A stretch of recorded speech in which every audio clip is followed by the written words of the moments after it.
ច្បាប់ត្រូវតែអានអត់អាចរត់ចោលច្បាប់បានទេមែនតើទៅបើចង់ស្វែងយល់បន្ថែមនេះគឺ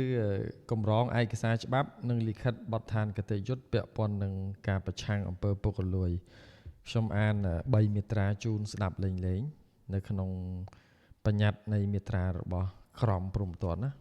ត្រង់មាត្រា592និយមន័យនៃវិតិក្រមវិតិក្រមជាអំពើរបស់អ្នករាជការសាធារណៈឬពលរដ្ឋទទួលអាណត្តិសាធារណៈដោយសារការបោះឆ្នោតដែលមួយទាមទារឬទទួលជាសិទ្ធិជាពន្ធជាអាករ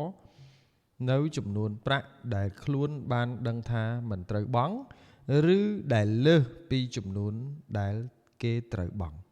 2. យល់ព្រមក្រោមរូបភាពណាមួយនិងដោយមូលហេតុណាមួយក៏ដោយ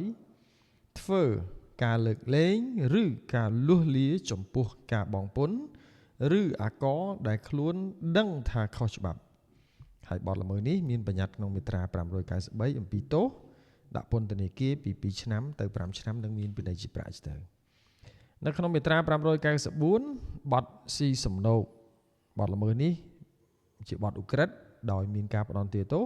ដាក់ពន្ធនាគារពី7ឆ្នាំទៅ15ឆ្នាំ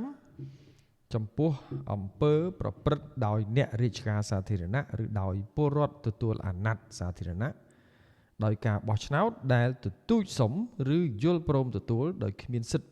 ដោយផ្ទាល់ឬដោយប្រយោលនៅអំណាចនៅអំណោយជំនួនការសន្យាឬអត្ថប្រយោជន៍ណាមួយដើម្បី1បំពេញកិច្ចនៃមុខងាររបស់ខ្លួន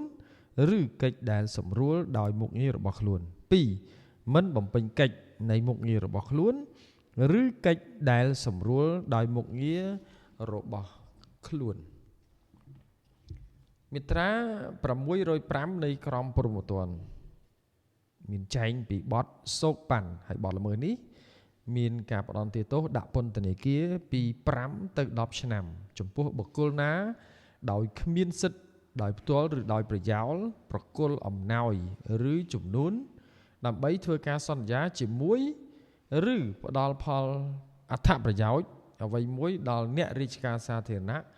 ឬពលរដ្ឋទទួលអាណត្តិសាធារណៈដោយការបោះឆ្នោតដើម្បីឲ្យអ្នករាជការឬពលរដ្ឋនោះ1បំពេញកិច្ចនៃមុខងាររបស់ខ្លួនឬកិច្ចដែលសម្រួលដោយសារមុខងាររបស់ខ្លួន2មិនបំពេញកិច្ចនៃមុខងាររបស់ខ្លួនឬកិច្ចដែលសម្រួលដោយសារមុខងាររបស់ខ្លួនអានេះគឺជាបទល្មើសដែលមានចែងពាក់ព័ន្ធទៅនឹងការប្រឆាំងអំពើពុករលួយ